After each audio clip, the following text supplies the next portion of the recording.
भोलाजी कावाना कारनावा दुखावा के मारल हम गोतिन लगवा गईनी गोतिन मोरे ओलेली डईनिया हो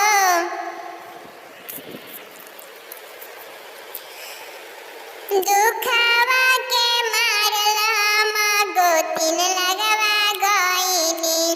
गोतिन हमके कहेली बचिनिया हो भोलाजी कावाना कारनावा लिखी दिहनी दुखावा लीलारावा हो भोलाजी कावाना कारनावा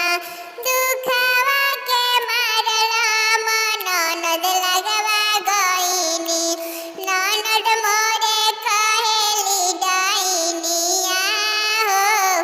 भोलाजी कावाना कारनावा लिखी दिहनी दुखावा लीलारावा हो सिगुर कावाना कारनावा सावन के पावन महीनवा बोलम शिव चर्चा कराई दा हो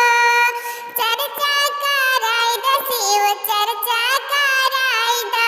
बड़ी बात हमरा यारा मनवा बोलम शिव चर्चा कराई दा हो सावन के पावन महीनवा बोलम शिव चर्चा कराई दा हो चौका पुराई दा राज भंगिया ले आई दा भंगिया ले आई दा राज धतुरा ले आई दा सावन के पावन महीनवा बोलम शिव चर्चा कराई दाना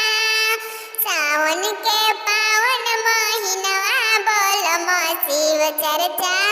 कराई दाना बतिया ले आई दा अगरबत्तिया ले आई दा धूपवा जराई दा राजा बसा ले आई दा